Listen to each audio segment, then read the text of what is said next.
என் மகன் என்னை ஒரு மிக விலை உயர்ந்த முதியோர் இல்லத்தில் விட்டுவிட்டு, அப்பா, நான் அமெரிக்கா செல்கிறேன், திரும்பி வந்து உங்களை அழைத்துச் செல்வேன் என்று கூறினான்.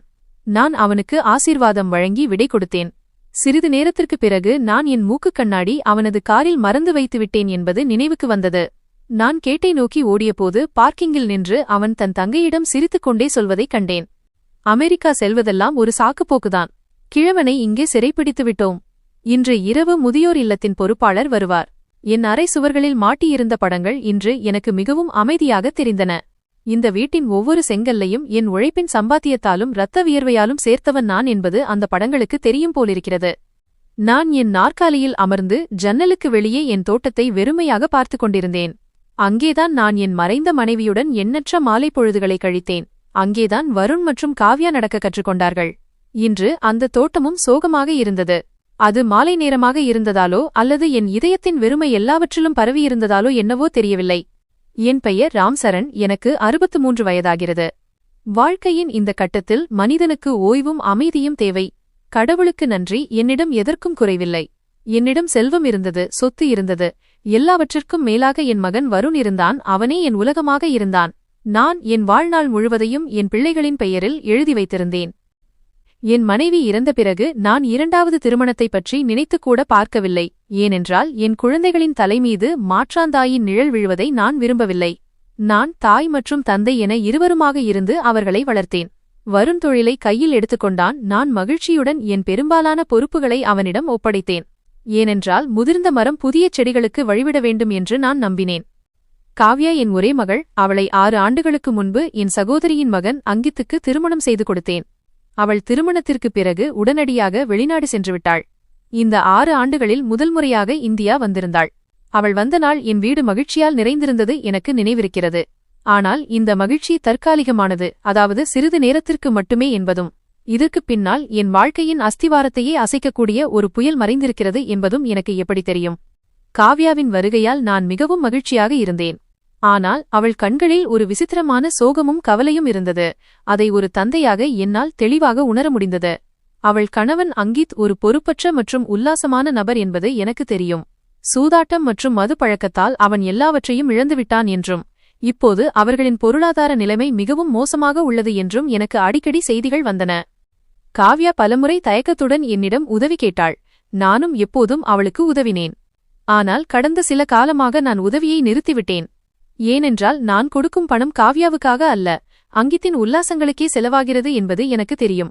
என் வாழ்நாள் சம்பாத்தியம் சூதாட்டத்திற்கு பலியாவதை நான் விரும்பவில்லை. ஒருவேளை இதனால்தான் காவ்யா என்னிடம் கொஞ்சம் விலகியிருந்தாள்.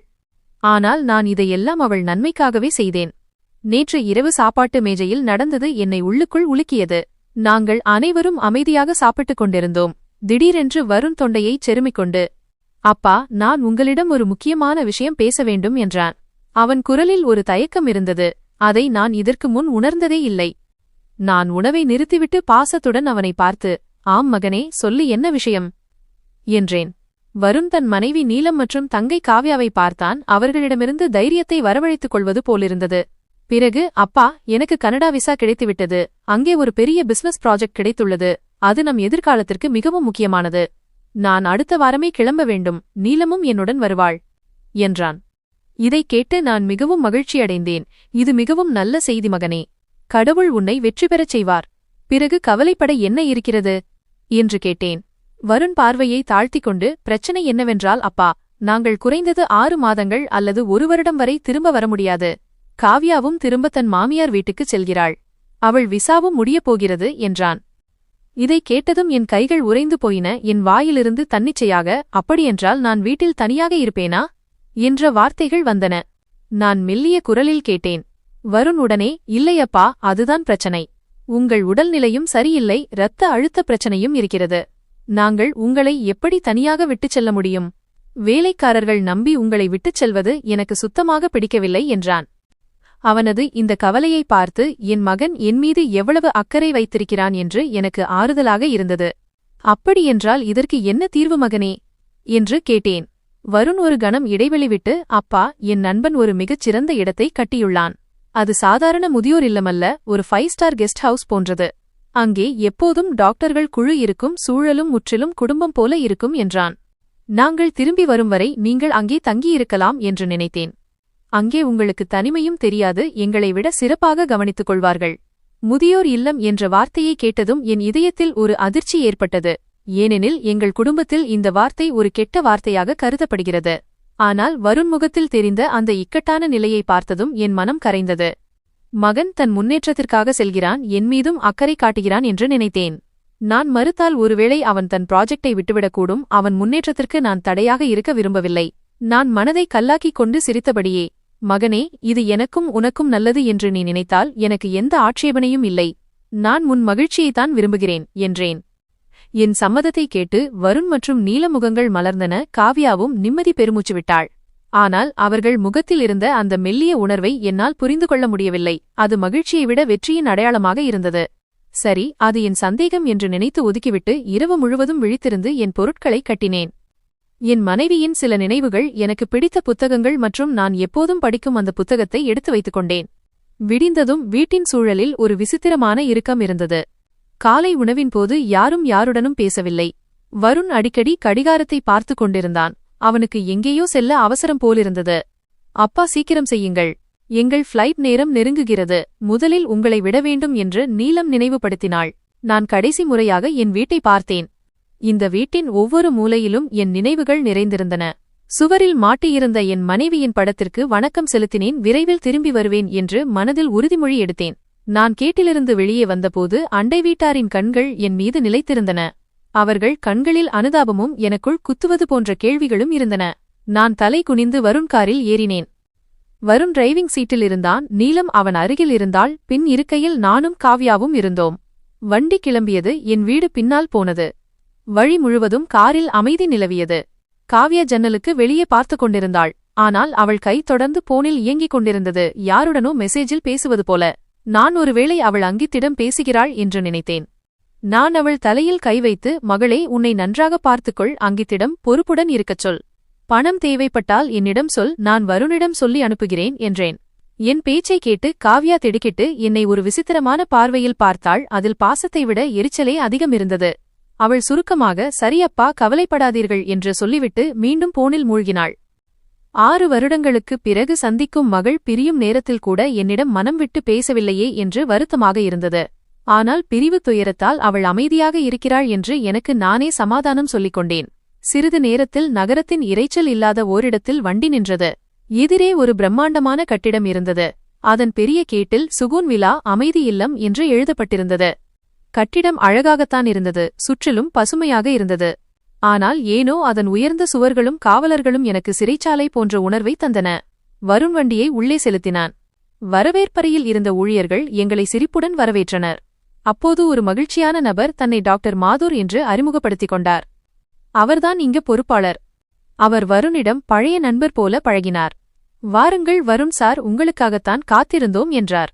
பிறகு என்னிடம் திரும்பி, இவர்தான் நம் சிறப்பு விருந்தினர் ராம்சரண் சார். உங்கள் ஆளுமை மிகவும் ஈர்க்கக்கூடியதாக உள்ளது என்று வழவழப்பாக பேசினார். எனக்கு அது கொஞ்சம் சங்கடமாக இருந்தது. டாக்டர் மாதுர் எங்களை தன் அலுவலகத்திற்கு அழைத்துச் சென்றார். அங்கே சில காகிதங்களில் கையெழுத்திடும் செயல்முறை தொடங்கியது. நான் அமைதியாக அமர்ந்து அறையை வேடிக்கை பார்த்துக் கொண்டிருந்தேன். சுவர்களில் முதியவர்கள் சிரிக்கும் படங்கள் இருந்தன. ஆனால் அவர்களின் கண்கள் எனக்கு சோகமாக தெரிந்தன.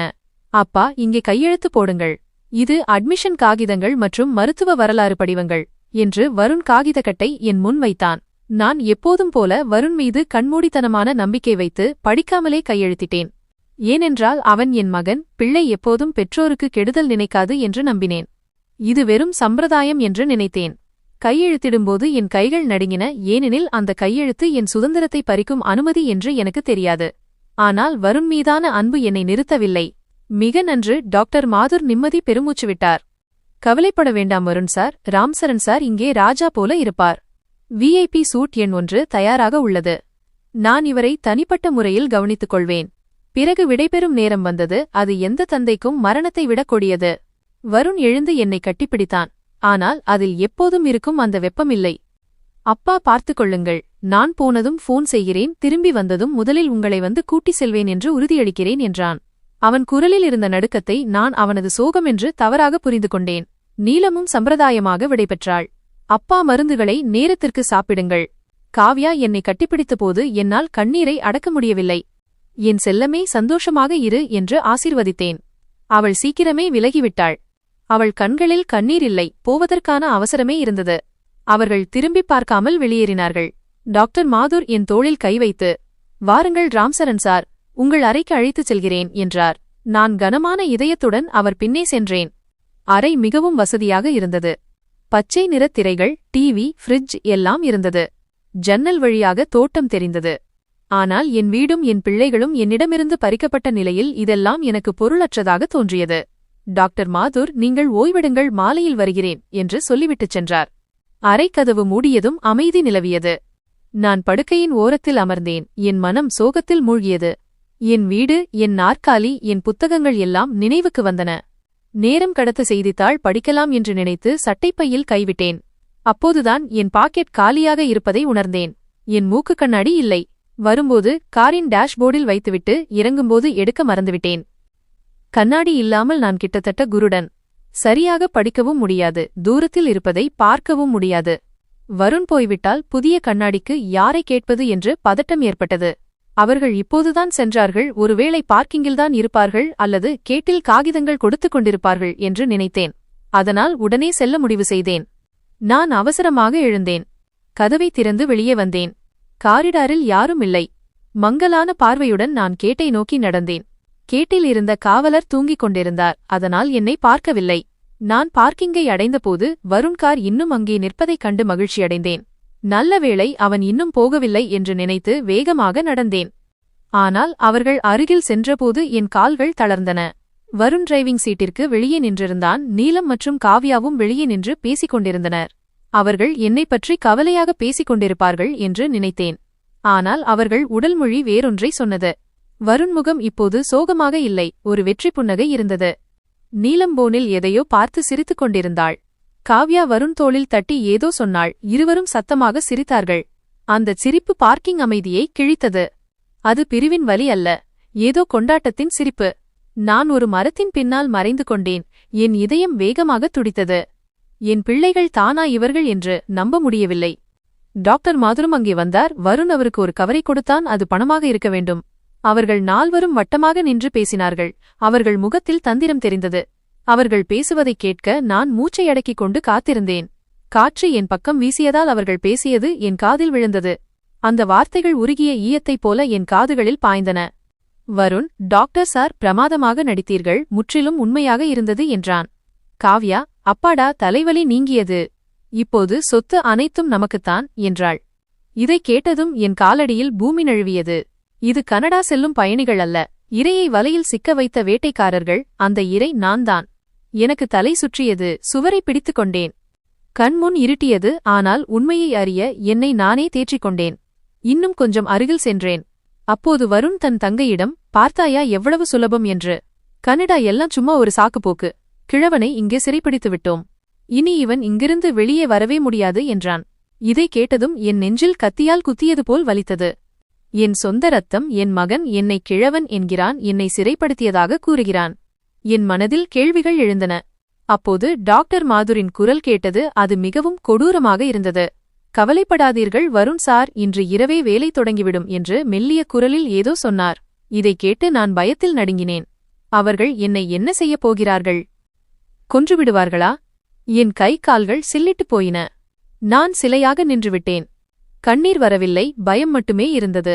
நான் வளர்த்த பிள்ளைகளை எனக்கு எதிராக சதி செய்வதை என்னால் தாங்க முடியவில்லை.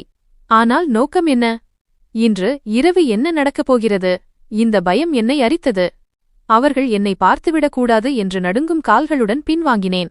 இப்போது இந்த கட்டிடம் எனக்கு அமைதி இல்லமாக தெரியவில்லை, ஒரு கொலைக்களம் போல் தெரிந்தது. என் அறைக்கு வந்து கதவை மூடிவிட்டு படுக்கையில் விழுந்தேன். இதயம் வேகமாக துடித்தது.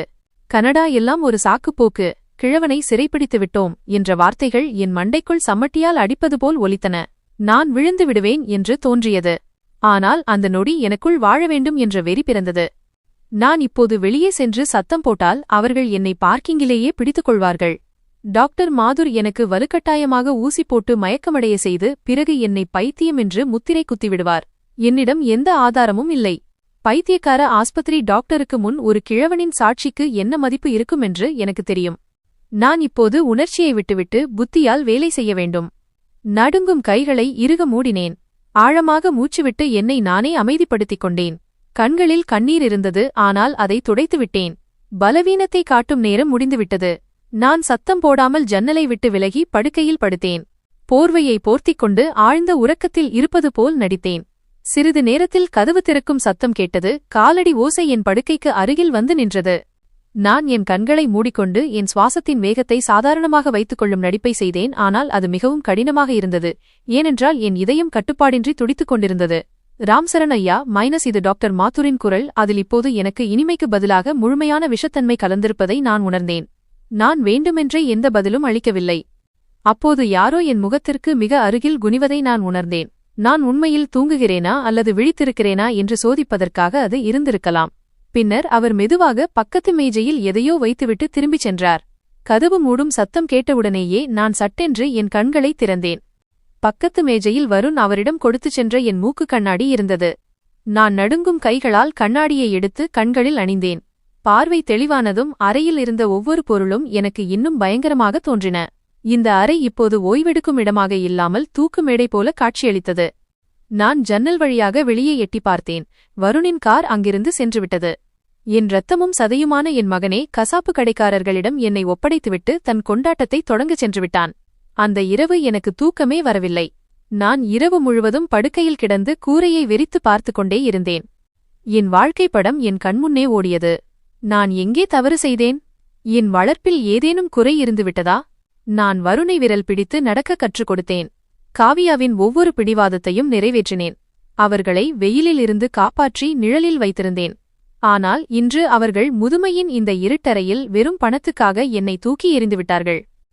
வருண் அடிக்கடி என்னிடம் சொத்து பத்திரங்களில் கையெழுத்திடச் சொல்வதும் நான் சிரித்துக்கொண்டே நான் இறந்த பிறகு எல்லாம் உனக்குத்தானே என்று சொல்வதும் எனக்கு நினைவுக்கு வந்தது. ஒருவேளை அதுதான் நான் செய்த மிகப்பெரிய தவறு. நான் உயிரோடு இருக்கும்போதே எல்லாவற்றையும் கொடுத்திருந்தால் ஒருவேளை இன்று நடுத்தெருவில் நின்றிருப்பேன். ஆனால் குறைந்தபட்சம் இந்தச் சிறையில் இருந்திருக்க மாட்டேன். விடிந்ததும் நான் அவர்களின் உண்மையான முகத்தை அறிந்து கொண்டேன் என்பதை அவர்களுக்கு தெரியப்படுத்தக்கூடாது என்று முடிவு செய்தேன். தன் மகனின் அன்பில் ஏமாந்து போன ஒரு சாதாரண முதியவரைப் போலவே நான் நடந்து கொள்ள தீர்மானித்தேன். அப்போதுதான் இவர்கள் கவலையின்றி இருப்பார்கள். எனக்கு இங்கிருந்து தப்பிக்க ஏதேனும் வழி கிடைக்கும். அடுத்த ஒரு வாரம் வரை நான் அற்புதமான சுயக்கட்டுப்பாட்டை காட்டினேன். நேரத்திற்கு சாப்பிட்டேன். ஊழியர்களிடம் மகிழ்ச்சியாகவும் பாசத்துடனும் நல்ல முறையிலும் நடந்து கொண்டேன். டாக்டர் மாத்தூர் ரவுண்ட்ஸ் வரும்போதெல்லாம் நான் சிரித்துக்கொண்டே, டாக்டர், வருணின் ஃபோன் வந்ததா? அவன் கனடா போயிருப்பான் இல்லையா என்று கேட்பேன். டாக்டர் மாத்தூர் எனக்கு ஆறுதல் கூறுவார். ஆம் ராம்சரண் ஐயா, வருண் சாரின் ஃபோன் வந்தது. அவர் நன்றாக சென்று சேர்ந்துவிட்டார். வேலையில் பிஸியாக இருக்கிறார். சீக்கிரம் கூப்பிடுவார். நான் மனதிற்குள் அவருடைய பொய்யை சபிப்பேன். ஆனால் முகத்தில் அமைதியை தக்கவைத்துக் கொண்டேன். இந்த ஒரு வார காலத்தில் நான் ஒரு விசித்திரமான விஷயத்தை கவனித்தேன். டாக்டர் மாத்தூரும் அவரது ஊழியர்களும் என்னிடம் தேவைக்கு அதிகமாகவே நல்லவிதமாக நடந்து கொண்டனர். எனக்கு விஐபி உணவு வழங்கப்பட்டது. தோட்டத்தில் நடக்க அனுமதி இருந்தது. எல்லாவற்றிற்கும் மேலாக எனக்கு எந்த மருந்தும் கொடுக்கப்படவில்லை. அவர்கள் என்னை பைத்தியக்காரனாக்க விரும்பினால் ஏன் மருந்துகளை தொடங்கவில்லை என்று முதலில் எனக்கு ஆச்சரியமாக இருந்தது. பிறகு நான் உன்னிப்பாக யோசித்தபோது இது அவர்களின் தந்திரம் என்பது புரிந்தது. நான் முதலில் இந்த சூழலுக்கு பழகிவிட வேண்டும் என்று அவர்கள் விரும்பினார்கள். என் தன்னம்பிக்கை திரும்பி வந்து என் உடல்நிலை மேம்பட வேண்டும். அப்போதுதான் அவர்கள் சிகிச்சையை தொடங்கும்போது என் உடல் அந்த தீவிரமான எதிர்வினையை தாங்கிக் கொள்ள முடியும். அல்லது ஒருவேளை அவர்கள் ஏதோ ஒரு குறிப்பிட்ட நேரத்திற்காக காத்திருந்திருக்கலாம். நான் பைத்தியம் என்று அறிவிக்கப்படும்போது அனைத்தும் ஆவண ரீதியாக முழுமையாக இருக்க வேண்டும் என்பதற்காக ஏதேனும் சட்டப்பூர்வ காகிதங்கள் தயாராக காத்திருக்கலாம். இது புயலுக்கு முந்தைய அமைதி என்று நான் அறிந்திருந்தேன். இந்த அவகாசம் நீண்ட காலம் நீடிக்காது என்பதும் எனக்கு தெரியும். நான் விரைவில் ஏதாவது செய்ய வேண்டியிருந்தது. இங்கே சிக்னல் பிரச்சினை உள்ளது மற்றும் எலக்ட்ரானிக் கருவிகள் ஓய்வுக்கு இடையூறு விளைவிக்கும் என்று கூறி என் மொபைலை முதல் நாளிலேயே வாங்கி வைத்துக் கொண்டார்கள். லேண்ட்லைன் நர்ஸ்களின் ஸ்டேஷனில் இருந்தது. அங்கு எப்போதும் யாராவது இருப்பார்கள். நான் வெளி உலகத்திலிருந்து முற்றிலுமாக துண்டிக்கப்பட்டிருந்தேன். ஆனால் என் கண்கள் எப்போதும் ஒரு வாய்ப்பை தேடிக்கொண்டே இருந்தன. அதிகாலையில் வரும் ஒரு துப்புரவு பணியாளரை நான் கவனித்தேன். அவன் பார்ப்பதற்கு ஏழ்மையாகவும் எளிமையாகவும் இருந்தான். அவன் பெயர் ராஜு. அவன் அடிக்கடி என் அறையை சுத்தம் செய்யும்போது பாடிக்கொண்டே இருப்பான். அவனது சட்டை பையில் ஒரு பழைய கீபேட் மொபைல் துருத்திக் கொண்டிருப்பது தெரியும். அவன் மட்டுமே என் நம்பிக்கையின் ஒரே கீற்றாக இருந்தான். ஒரு நாள் டாக்டர் மாத்தூர் ஏதோ ஒரு மீட்டிங்கில் பிஸியாக இருந்தபோது மற்ற ஊழியர்கள் இங்கும் அங்கும் இருந்தனர். ராஜு என் அறையை சுத்தம் செய்வதைக் கண்டேன். நான் கதவை மெதுவாக மூடிவிட்டு அவன் அருகில் சென்றேன். ராஜு தம்பி எப்படி இருக்க என்று நான் அன்பாகக் கேட்டேன். ராஜு துடைப்பத்தை நிறுத்திவிட்டு சிரித்துக்கொண்டே கும்பிடு போட்டான். ஐயா, நான் நல்லா இருக்கேன். நீங்க எப்படி இருக்கீங்க? உடம்பு பரவாயில்லையா? நான் அவன் தோளில் கை வைத்து என் சட்டைப் பையிலிருந்து ஒரு 500 ரூபாய் தாளை எடுத்தேன். அதை நான் என் சட்டையின் ரகசிய பையில் மறைத்து வைத்திருந்தேன். வீட்டை விட்டு வெளியேறும்போது அவசர தேவைக்காக இந்த பணத்தை வைத்திருந்தேன். நல்லவேளையாக அவர்கள் சோதனையிட்டபோது இது தப்பித்துவிட்டது. ராஜுவின் பார்வை அந்த நோட்டின் மீது பட்டதும் அவன் கண்கள் பிரகாசித்தன. இது என்ன ஐயா என்று ஆச்சரியத்துடன் கேட்டான். நான் அவன் காதில் கிசுகிசுத்தேன். ராஜு தம்பி, எனக்கு உன்னுடைய ஒரு உதவி வேண்டும். பார், என் மகன் சென்று ஒரு வாரம் ஆகிவிட்டது. என் மனம் மிகவும் பதறுகிறது. நான் அவனுடைய குரலை கேட்க ஆசைப்படுகிறேன். டாக்டர் போன் பழுதாகிவிட்டது என்று சொல்கிறார். எனக்கு ஒரே ஒரு கால் செய்ய உன் போனை தருவாயா? இந்த 500 ரூபாய் உனக்குத்தான். 2 நிமிடம் மட்டும் போதும். ராஜு முதலில் தயங்கினான்.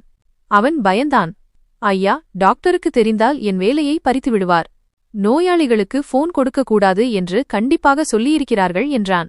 நான் என் குரலில் இன்னும் சோகத்தை கூட்டி கொஞ்சம் நாடகமும் செய்தேன். அட தம்பி, யார் சொல்லப் போகிறார்கள்?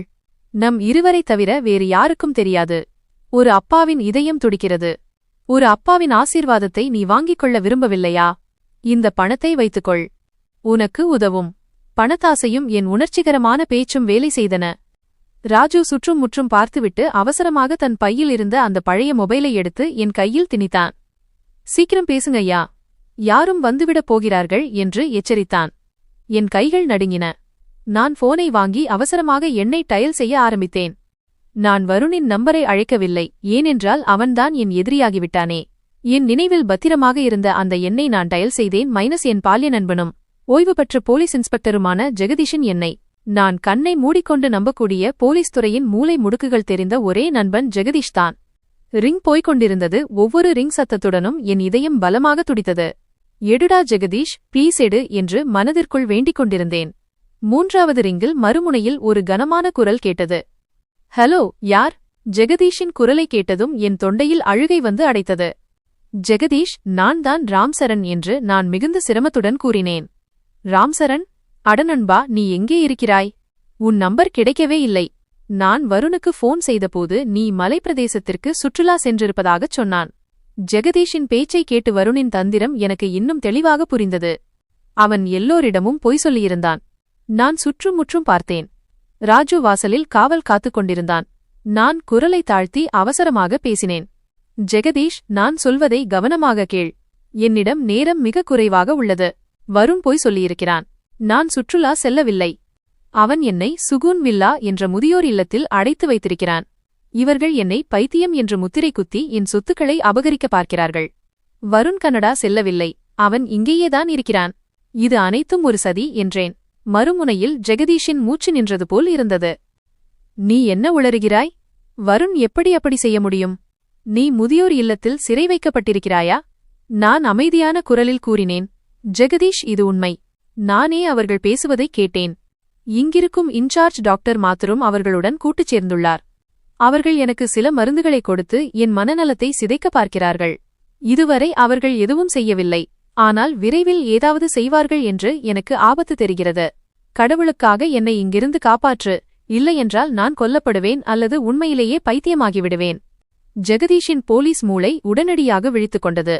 அவனது குரலில் இப்போது தீவிரமும் கோபமும் இருந்தது. ராம்சரண், நீ பயப்படாதே. தைரியமாக இரு. நான் இப்போது பணியில் இல்லை என்றாலும் எனக்கு தெரிந்த தொடர்புகள் மிகவும் வலுவானவை. நான் இன்றே எஸ்பியிடம் பேசி ஏதாவது செய்கிறேன். நீ வெளியே தொடர்பு கொண்டாய் என்ற சந்தேகம் மட்டும் அவர்களுக்கு வராமல் பார்த்துக்கொள். இல்லையென்றால் அவர்கள் உஷாராகி விடுவார்கள். நான் வாக்குறுதி அளிக்கிறேன் நண்பா. நான் உன்னை அங்கிருந்து மீட்கிறேன். ஜெகதீஷின் வார்த்தைகள் எனக்குள் புது உயிரை பாய்ச்சின. சீக்கிரம் செய் ஜெகதீஷ். எனக்கு நேரம் குறைவாக இருப்பதாக தோன்றுகிறது என்றேன். அதே நொடியில் யாரோ வருவதாக ராஜு செய்கை காட்டினான். நான் உடனே விடைபெற்று போனை துண்டித்து ராஜுவிடம் கொடுத்தேன். ராஜு போனை பையில் போட்டுக்கொண்டு தரையை பெருக்குவது போல் நடிக்க ஆரம்பித்தான். அதற்குள் ஒரு வார்டு பாய் உள்ளே நுழைந்தான்.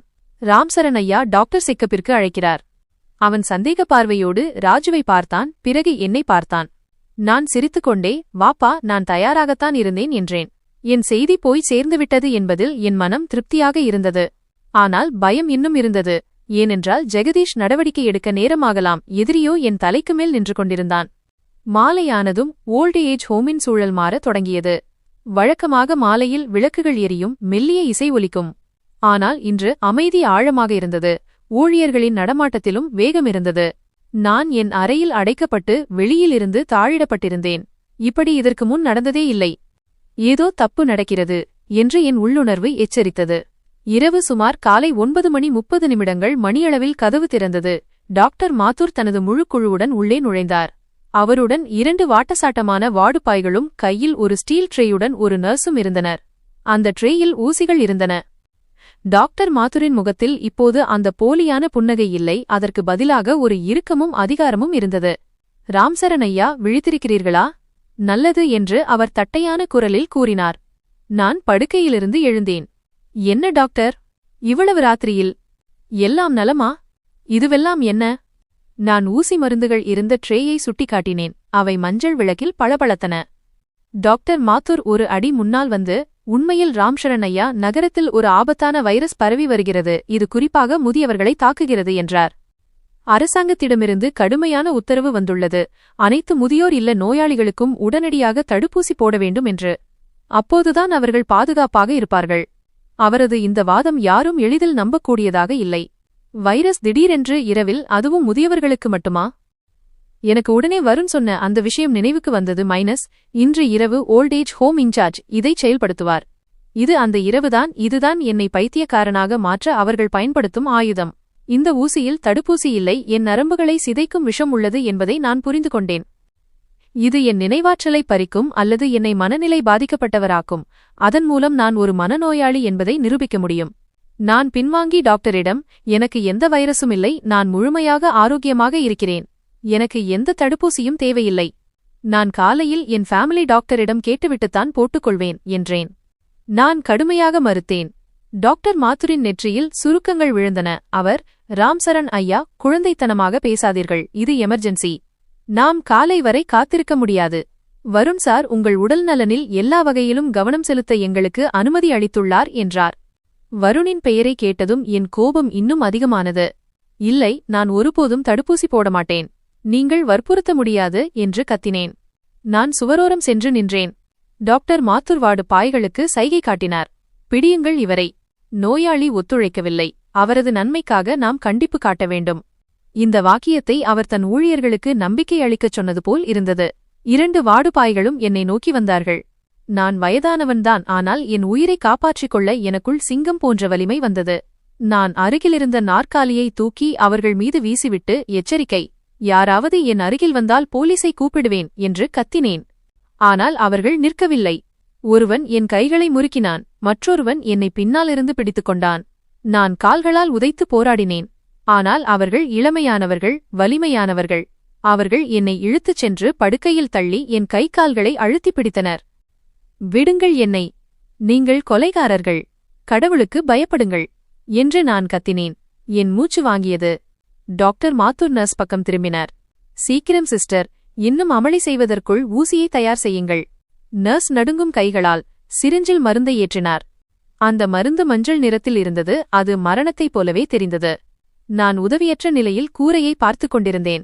என் கை கால்கள் கட்டப்பட்டிருந்தன. டாக்டர் என் அருகில் வந்து கொண்டிருந்தார். அவர் கையில் சிரிஞ்சிருந்தது. வெறும் 1 நிமிடம் ராம்சரண் ஐயா, அப்புறம் உங்களுக்கு நிம்மதி கிடைக்கும். ஆழ்ந்த தூக்கம் வரும். நீங்கள் எழும்போதெல்லாம் உங்களுக்கு எதுவும் நினைவிருக்காது. துக்கமோ துரோகமோ எதுவும் இருக்காது என்று அவர் என் காதில் கிசுகிசுத்தார். இதுதான் அவர் செய்த குற்றம். அவர் என்னை அழிக்கப் போவதாக என்னிடமே சொல்லிக் கொண்டிருந்தார். நான் கண்களை மூடிக்கொண்டு மனதிற்குள் இறைவனை அழைத்தேன். கடவுளே, எனக்கு உதவி செய். சிரிஞ்சின் ஊசி என் இதயத்திற்கு மிக அருகில் வந்துவிட்டது. அதன் குளிர்ச்சியை என்னால் உணர முடிந்தது. எல்லாம் முடிந்துவிட்டது என்று நினைத்தேன். இனி நான் என் மீதமுள்ள வாழ்க்கையை ஒரு உயிருள்ள பிணமாக, என் சொந்த பிள்ளைகளைக் கூட அடையாளம் காண முடியாத நிலையில் கழிக்கப் போகிறேன். திடீரென்று ஊசி என் கையைத் தொடவிருந்த அதே நொடியில் வெளியிலிருந்து ஒரு சத்தமான மற்றும் கூர்மையான ஒலி கேட்டது. சைரன் சத்தம். இரவின் அமைதியை கிழித்துக் கொண்டு வரும் போலீஸ் சைரனின் சத்தம். அந்தச் சத்தம் வெகு தொலைவில் இல்லை, கட்டிடத்தின் கேட் வாசலுக்கு மிக அருகிலேயே ஒலித்தது. டாக்டர் மாத்தூரின் கை நின்றது. அவர் முகத்தில் இரத்தம் வற்றியது. இது என்ன என்று அவர் பதறியபடி ஜன்னலை பார்த்தார். வார்டு பாய்களின் பிடியும் தளர்ந்தது. சைரன் சத்தத்துடன் லவுட் ஸ்பீக்கரில் ஒரு கனமான குரல் ஒலித்தது. போலீஸ் கட்டிடத்தைச் சுற்றி வளைத்துவிட்டது. கதவை திறங்கள், இல்லையென்றால் உடைத்துவிடுவோம். அது ஜெகதீஷின் குரல். எனக்காக ஒரு மீட்பராக வந்த என் நண்பனின் குரல். டாக்டர் மாத்துரின் கையிலிருந்த சிரிஞ்ச் நழுவி தரையில் விழுந்து கண்ணாடி துண்டுகளாக சிதறியது. வேட்டையாடுபவன் தானே இரையாகும்போது அவன் கண்களில் வரும் பயம் இப்போது டாக்டரின் கண்களில் இருந்தது. நான் ஒரு பலமான உதறி என் கைகளை விடுவித்துக் கொண்டேன். உன் ஆட்டம் முடிந்தது டாக்டர். வெளியே கூச்சல் அதிகமானது. போலீஸ் பூத் சத்தமும் கேட்டுடையும் சத்தமும் கேட்டன. ஜெகதீஷ் தன் வாக்கை காப்பாற்றிவிட்டான். அவன் தனியாக வரவில்லை, ஒரு படையே அழைத்து வந்திருந்தான். என் உயிர் தப்பித்தது. ஆனால் கதை இன்னும் முடியவில்லை. உண்மையான குற்றவாளிகளான என் பிள்ளைகளுக்கான கணக்கு பாக்கியிருந்தது. என்னை பைத்தியக்காரன் என்று நிரூபிக்க இந்த நாடகத்தை நடத்தியவர்கள் அவர்கள். டாக்டர் மாத்தூர் தப்பிக்க முயன்றார். ஆனால் அவரால் தப்பிக்க முடியாது என்று எனக்கு தெரியும். ஏனென்றால் உண்மையின் சூரியன் உதிக்கப் போகிறது. அதன் முதல் கிரணம் போலீஸ் வண்டிகளின் நீல விளக்குகளைப் போல என் அறை சுவர்களில் பட்டது. போலீசின் கனமான பூட்ஸ் சத்தம் தரையை அதிர வைத்தது. சில நிமிடங்களுக்கு முன் என் யமனாக நின்று கொண்டிருந்த டாக்டர் மாத்தூர் இப்போது ஒரு பூனையைப் போல மூலையில் பதுங்கினார். கதவு உடைந்ததும் கையில் துப்பாக்கியுடன் ஜெகதீஷ் உள்ளே நுழைந்தான். அவனுக்கு பின்னால் சீருடை அணிந்த அதிகாரிகள் இருந்தனர். அவர்கள் கண் இமைக்கும் நேரத்தில் டாக்டர் மற்றும் அவரது ஊழியர்களை பிடித்துக் கொண்டார்கள். ஜெகதீஷ் என்னை ஒரு பார்வை பார்த்துவிட்டு டாக்டர் மாத்துரை நோக்கிச் சென்று அவர் முகத்தில் ஒரு பலமான அறை விட்டான்.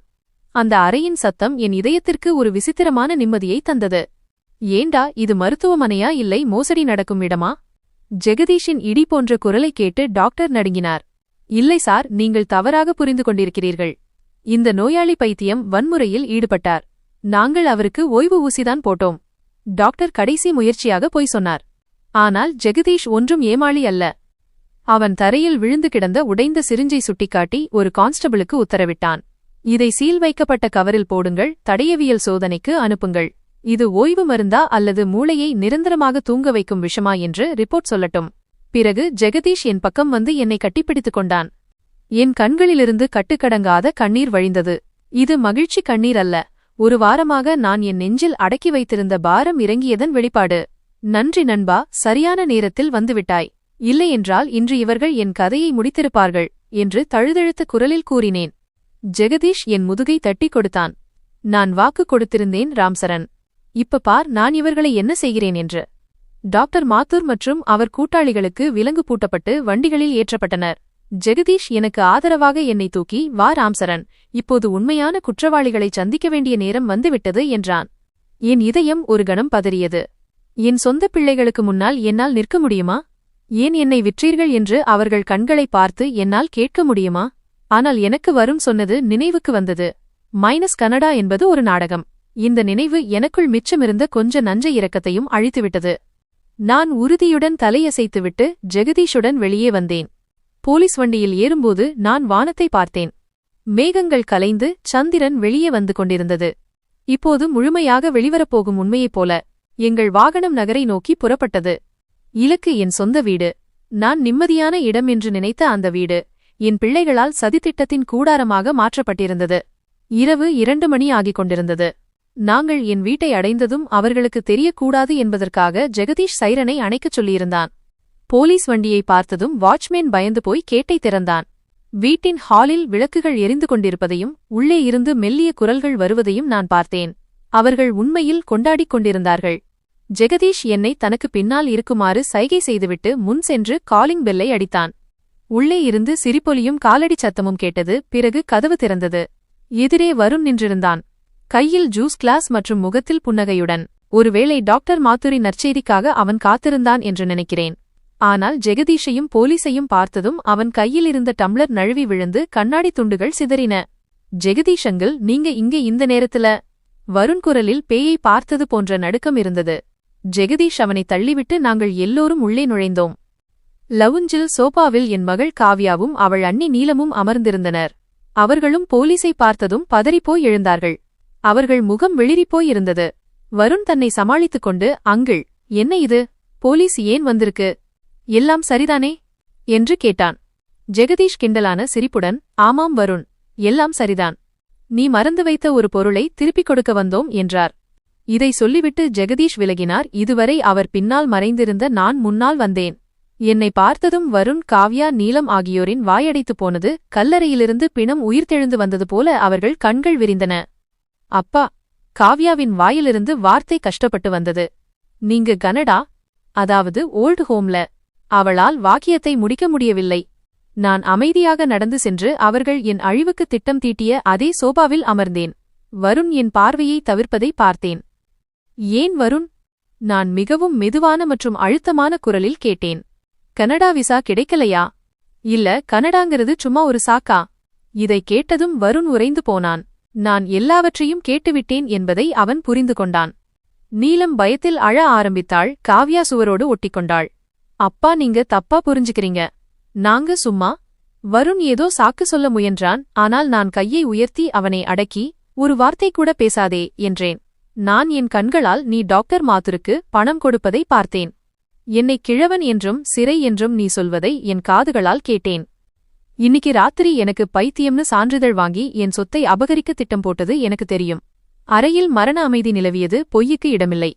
அப்போது காவ்யா ஓடி வந்து என் காலில் விழுந்தாள். கதறி அழுது கொண்டே, அப்பா, என்ன மன்னிச்சிடுங்க. நான் வழுதவறிட்டேன். நான் கட்டாயத்துல இருந்தேன். அங்கித் சூதாடி எல்லாத்தையும் இழந்துட்டாரு என்றாள். வீடு ஜப்தியாகிடுச்சு. அவங்க என்னை கொன்னுடுவோம்னு மிரட்டினாங்க. எனக்கு பணம் அவசரமா தேவைப்பட்டது. அப்போதான் வருண் அண்ணா சொன்னாரு, உங்கள மனநோயாளியாக்கிட்ட பவர் ஆஃப் அட்டர்னி கிடைச்சிடும், சொத்த விக்கலாம்னு. காவ்யா எல்லா உண்மைகளையும் கொட்டிவிட்டாள். வருண் கோபமாக அவளை முறைத்து, வாயை மூடு முட்டாள் பெண்ணே என்று கத்தினான். ஆனால் நேரம் கடந்துவிட்டது. நான் கசப்புடன், ஓ, இதுதான் கதையா? ஓம் புருஷனோட கலியாட்டங்களுக்கு என் புத்தியையும் உயிரையும் விலையா கொடுக்கணுமா? வருண், உனக்கு என்ன குறை வச்சேன்? பிசினஸ் முழுசையும் உன்கிட்டதானே ஒப்படைச்சேன் என்றேன். இப்போது வருண் தற்காப்பை விட்டுவிட்டு ஆக்ரோஷமானான். எந்த பிசினஸ் அப்பா? ஒவ்வொரு காசோலையிலும் உங்க கையெழுத்து தேவைப்பட்டதே அதுவா? எல்லா முடிவும் நீங்கதானே எடுத்தீங்க. நான் சும்மா பெயரளவுக்குத்தான் முதலாளி. உண்மையான அதிகாரம் உங்ககிட்டதான் இருந்தது. நீங்க சொத்தை என் பேர்ல மாத்தவே இல்ல. எனக்கு ஏன் பங்கு வேணும்? நானும் நீலமும் உங்க குறுக்கீடு இல்லாம சுதந்திரமா வாழ நினைச்சோம். அவன் பேச்சை கேட்டதும் நான் பாம்புகளுக்கு பால் வார்த்து வளர்த்தது போல் உணர்ந்தேன். நான் வருத்தத்துடன், உனக்கு சுதந்திரம் வேணும்னு நீ நேர்மையா கேட்டிருந்தா நானே என் இஷ்டப்படி ஓல்ட் ஹோமுக்கு போயிருப்பேன் என்றேன். ஆனா நீ துரோகம் பண்ணிட்ட. என் முதுகுல குத்திட்ட. ஜெகதீஷ் முன்னால் வந்து வருணின் கைகளில் விலங்கு பூட்டினார். போதும் உன் நாடகம். உங்க 3 பேர் மேல கொலை முயற்சி, கடத்தல், சதி வழக்குகள் பாயும். டாக்டர் மாத்தூர் எல்லாத்தையும் சொல்லிட்டாரு. ராம்சரன் சாரை பைத்தியமாக்க நீ 15 லட்சம் கொடுத்ததையும் ஒத்துக்கிட்டாரு. விலங்கு பூட்டப்பட்டதும் வருணின் திமிர் அடங்கியது. ஜெகதீஷ் அங்கிள், ப்ளீஸ் அப்பா கிட்ட சொல்லுங்க. இது குடும்ப விஷயம், அவமானமாகிடும். அப்பா, நான் உங்க மகன் என்று கெஞ்சினான். நான் எழுந்து அவன் அருகில் சென்று அவன் கண்களை பார்த்துச் சொன்னேன், இல்ல, என் மகன் வருண் அன்னைக்கே செத்துட்டான். என்னைக்கு அவன் என்ன ஓல்ட் ஹோம் வாசல்ல விட்டுட்டு சிரிச்சானோ அன்னைக்கே செத்துட்டான். இப்போ நீ வெறும் குற்றவாளி. நான் அலமாரியைச் சுட்டிக்காட்டி, உனக்கு சொத்துதானே வேணும்? நான் பைத்தியமானா எல்லாம் உனக்கு கிடைச்சிடும்னு நினைச்சியா என்றேன். பிறகு நான் ஏற்கனவே அங்கு வைத்திருந்த ஃபைலை எடுத்தேன். நான் ஒரு பிசினஸ்மேன் என்பதை நீ மறந்துட்ட. யோசிக்காம நான் எதையும் செய்ய மாட்டேன். நீ கனடா நாடகம் போட்டப்போ எனக்கு சந்தேகம் வரல. இருந்தாலும் முன்னெச்சரிக்கையா என் வக்கீல் கிட்ட சொல்லி ஒரு உயில் ரெடி பண்ண. எனக்கு ஏதாச்சும் ஆனா அல்லது நான் காணாமல் போனா என் சொத்து, பிசினஸ், பேங்க் பேலன்ஸ் எல்லாம் ஒரு அனாதை இல்லத்துக்கு போகணும்னு எழுதி வச்சேன். இதை கேட்டதும் வருண் மற்றும் காவ்யாவின் முகங்கள் வெளிறிப் போயின. எந்த சொத்துக்காக தங்கள் தந்தையை பைத்தியமாக்க நினைத்தார்களோ அது ஏற்கனவே அவர்கள் கையை விட்டு போய்விட்டது. நான் தொடர்ந்தேன், இன்னொன்னு கேளு. இன்னைக்கு ஓல்ட் ஹோம்ல இருந்து வந்த உடனே வக்கீலுக்கு ஃபோன் பண்ணி உயில மாத்திட்டேன். நான் சாக வேண்டிய அவசியம் இல்லை. நான் உயிரோட இருக்கும்போதே எல்லா சொத்தையும் அந்த ட்ரஸ்டுக்கு எழுதி வச்சிட்டேன்.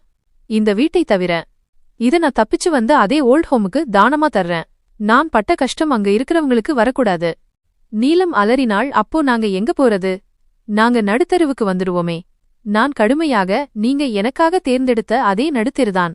வித்தியாசம் என்னன்னா, என் தலைக்கு மேல கடவுள் இருந்தாரு, உங்க தலைக்கு மேல உங்க பாவமூட்டை இருக்கும் என்றேன். நான் ஜெகதீஷை பார்த்து, இவங்களை இங்கிருந்து கொண்டு போங்க. இவங்க முகத்தை பார்க்கவே அருவருப்பா இருக்கு என்றேன். போலீஸ் வருணையும் நீலத்தையும் இழுத்துச் சென்றது. காவ்யா என் கால்களை கட்டிக்கொண்டு, அப்பா மன்னிச்சிடுங்க, நான் செத்துடுவேன் என்று அழுதாள். நான் காலை விடுவித்துக் கொண்டு, நீ 6 வருஷத்துக்கு முன்னாடியே செத்துட்ட. எப்போ நீ என்னை திரும்பி பார்க்கலையோ அப்பவே முடிஞ்சுது. போய் உன் புருஷன்கிட்ட கெஞ்சு. ஒருவேளை அவன் உன்னை காப்பாத்தலாம் என்றேன். போலீஸ் காவ்யாவையும் அழைத்துச் சென்றது. வீடு முழுவதும் அமைதி நிலவியது. நான் முற்றிலும் தனியாக இருந்தேன். ஆனால் விசித்திரமாக ஓல்ட் ஹோம்ல உணர்ந்த அந்த தனிமை இப்போது எனக்கு தோன்றவில்லை. ஏனா இன்னிக்கு நான் சுதந்திரமானவன். என் மனசாட்சியின் பாரத்தை இறக்கி வைத்து விட்டேன். இரத்த உறவுகளை சோதித்து பார்த்தேன். அவை தோற்றுவிட்டன. நான் வீட்டை விட்டு வெளியே வந்தேன். சூரியனின் முதல் கதிர்கள் என் முகத்தில் பட்டன. ஓம் நமசிவாய என்ற மந்திரம் என் காயப்பட்ட இதயத்திற்கு அமைதியை தந்தது. இப்போ எங்க போறீங்க ராம்சரண்? ஜெகதீஷ் கேட்டார். நான் வானத்தை பார்த்து சிரித்தபடியே, தெரியல ஜெகதீஷ். பந்தபாசம் இல்லாத, ஏமாற்றம் இல்லாத தூரதேசத்துக்கு. ஆனா இப்போதைக்கு நான் ஒரு புது தொடக்கத்தை ஆரம்பிக்கணும். பிள்ளைகளால் கைவிடப்பட்ட முதியவர்களுக்காக வாழணும் என்றேன். நான் ஜெகதீஷை கட்டிப்பிடித்துவிட்டு என் காரில் ஏறினேன். திரும்பி வீட்டை பார்க்கவில்லை. ஏனெனில் அது இப்போது வீடு இல்லை, வெறும் கற்களின் குவியல். உண்மையை அறிந்து நீதி கிடைத்த பிறகு எனக்கு கிடைத்த நிம்மதிதான் இப்போது என் உண்மையான வீடு. மகனும் மகளும் சிறை கம்பிகளுக்குப் பின்னால் தங்கள் செயலுக்கான தண்டனையை அனுபவித்துக் கொண்டிருந்தார்கள். அவர்கள் யாரை பைத்தியம் என்று சொல்ல நினைத்தார்களோ அந்த தந்தை உலகின் மிக தெளிவான முடிவெடுத்து அமைதியாகிவிட்டார். பைத்தியக்கார சான்றிதழ் அவர்களுக்குத்தான் பொருந்தும். ஏனென்றால் பணத்திற்காக பெற்றோரை விற்றவர்கள்தான் உண்மையான பைத்தியங்கள். போலீஸ் வண்டிகள் அவர்களை ஏற்றிக்கொண்டு என் வீட்டை தாண்டியபோது கேட்ட சைரன் சத்தம் என் விலங்குகள் உடைந்த சத்தமாகவே எனக்கு கேட்டது. நான் என் வீட்டின் வாசலில் நின்றிருந்தேன். ஆனால் அது எனக்கு அந்நியமாக தோன்றியது. அந்த சுவர்களிலிருந்து சதித்திட்டங்களின் நாற்றம் வந்தது. ஜெகதீஷ் என் தோளில் கை வைத்தார். ராம்சரண், நீங்க இப்போ பாதுகாப்பா இருக்கீங்க. உள்ளே போய் ஓய்விடுங்க. நான் மறுத்தேன். இல்ல ஜெகதீஷ், இந்த வீட்ல இனி நிம்மதி இல்ல. என் பிள்ளைகள் என் மரணத்தை வியாபாரம் பேசிய அதே சோபாவில் இனி என்னால் உட்கார முடியாது. மனிதநேயம் உயிரோடு இருக்கும் வேறெங்காவது என்னை கூட்டிட்டு போ. அன்று இரவு ஜெகதீஷின் அரசு குடியிருப்பில் தங்கினேன். பல வருடங்களுக்குப் பிறகு பயமோ கனவோ இல்லாத ஆழ்ந்த உறக்கம் வந்தது. காலையில் கண் விழித்தபோது நான் இன்னும் உயிரோடு இருப்பதை சூரியன் உணர்த்தியது. இது என் மறுபிறவி. அடுத்த சில வாரங்கள் ஒரு பயங்கரமான சினிமா போல கழிந்தன. வழக்கு கோர்ட்டில் நடந்தது. வருண் மற்றும் காவ்யாவின் வக்கீல் என்னை மனநலம் பாதிக்கப்பட்டவர் என்று நிரூபிக்க கடைசி முயற்சி செய்தார். கூண்டில் நின்று என் ரத்தமே எனக்கு எதிராக பொய் சொல்வதை பார்த்தேன். ஜட்ஜ் ஐயா, என் அப்பாவுக்கு பிரமை ஹாலுசினேஷன்ஸ் இருக்கு. இது அவர் நோயின் விளைவு என்று வருண் கத்தினான். என் கண்களில் கண்ணீர் இல்லை, வெறும் அமைதிதான் இருந்தது. என் சாட்சியத்தின் முறை வந்தபோது நான் நீதிபதியின் கண்களை பார்த்து, ஐயா, ஒரு தந்தை தன் மகனின் எல்லா தவறையும் மன்னிக்கலாம். ஆனால் தனக்கு விஷ ஊசி போட பணம் கொடுத்த கையை ஒருபோதும் மன்னிக்க முடியாது. நான் பைத்தியமில்லை. நான் ஒரு தந்தையாக இருந்த குற்றத்தை செய்தவன். என் பிள்ளைகளுக்கு அளவு கடந்த அன்பை கொடுத்து அவர்களை மனிதர்களாக்க மறந்துவிட்டேன் என்றேன். டாக்டர் மாத்தூர் அப்ரூவராக மாறி எல்லா ஆதாரங்களையும் கொடுத்தார். வருண், காவ்யா, நீலம் ஆகியோருக்கு 7 ஆண்டுகள் கடுங்காவல் தண்டனை விதிக்கப்பட்டது. அவர்கள் கொண்டு செல்லப்பட்டபோது அப்பா, எங்களை காப்பாத்துங்க என்று காவ்யா கத்தினாள். நான் என் முதுகை திருப்பிக் கொண்டேன். அன்றே என் பிள்ளைகளுக்கான இறுதிச் சடங்கை செய்துவிட்டேன். என் வக்கீல் கண்ணா என்னிடம் வந்து, ராம்சரண்ஜி, இப்போ எல்லா சொத்தும் உங்க கையில. பிசினஸ், பங்கிலா, பணம் எல்லாம் உங்களுக்கே.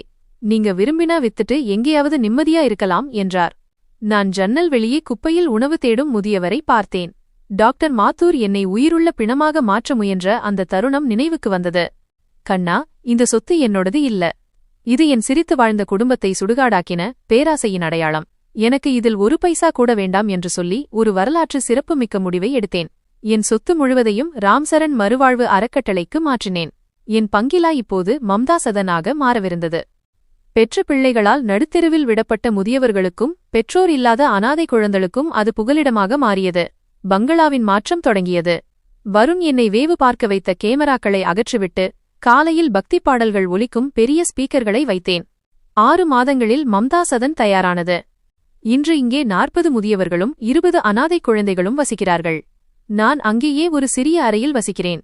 காலையில் குழந்தைகள் தாத்தா என்று ஓடிவந்து என்னை கட்டிப்பிடிக்கும்போது என் சொத்து சரியான கையில் இருப்பதாக உணர்கிறேன். ஒருநாள் தன் மகனால் கோவில்படியில் கைவிடப்பட்ட ஒரு மூதாட்டி அழுது கொண்டே வந்தார். நான் அவர் அருகில் சென்று, அம்மா அழாதீங்க. உங்களை பாரமா நினைக்கிற உங்க மகன் இங்க இல்ல. நாங்க எல்லாரும் உங்க சகோதரர்கள். இந்த குழந்தைகள் உங்கள் பேரப்பிள்ளைகள் என்றேன். அவர் முகத்தில் வந்த சிரிப்பில் என் வெற்றியை பார்த்தேன். 3 ஆண்டுகளுக்குப் பிறகு சிறையிலிருந்து ஒரு கடிதம் வந்தது. வருண் உடல்நலம் குன்றி என்னை சந்திக்க விரும்பினான். நான் போகக்கூடாது என்று ஜெகதீஷ் சொன்னார். ஆனால் என் மனதின் ஓரத்திலிருந்த பழைய பாசம் என்னை உந்தியது. சிறையின் சந்திப்பு அறையில் கண்ணாடியின் மறுபுறம் வருண் இருந்தான். அவன் முகம் அந்த திமிரெல்லாம் போய் எலும்புக்கூடு போல ஆகிவிட்டிருந்தான். அப்பா, நடுங்கும் கைகளால் போனை எடுத்தான். என்ன மன்னிச்சிடுங்கப்பா. நான் பேராசையில் குருடாகிவிட்டேன். நீலம் என்னை விட்டுட்டு விவாகரத்து நோட்டீஸ் அனுப்பிட்டா. காவ்யாவும் பேசுறதில்ல. நான் அனாதையா செத்துடுவேன் என்று அழுதான். எனக்கு வலித்ததா? ஒருவேளை. ஆனால் அது ஒரு தந்தையின் வலி அல்ல, ஒரு சக மனிதனின் நிலையை பார்க்கும் வலி. வருண், நீ மன்னிப்பு கேட்டது நல்லது. ஆனா நான் உன்னை அன்னைக்கே மன்னிச்சிட்டேன். ஏனா வெறுப்பை சுமக்கும் சக்தி எனக்கு இல்ல. ஆனா ஞாபகம் வெச்சுக்கோ, இந்த தண்டனை நான் கொடுத்தது இல்ல, உன் கருமவினை கொடுத்தது. இனி நீ என் மகன் இல்ல, நான் உன் தந்தை இல்ல, நான் என் பாதையை கண்டுபிடிச்ச ஒரு பயணி. நான் எழுந்து நடந்தேன். பின்னால் அவன் அழுகுரல் கேட்டது. ஆனால் என் கால்கள் தடுமாறவில்லை. இன்று என் டைரியின் கடைசி பக்கத்தை எழுதுகிறேன். வெளியே மழை பெய்கிறது, குழந்தைகள் வராண்டாவில் காகித கப்பல் விடுகிறார்கள். மம்தா சதன் ஒரு திருவிழா போல இருக்கிறது. வாழ்க்கை எனக்கு நிறைய கற்றுக் கொடுத்திருக்கிறது.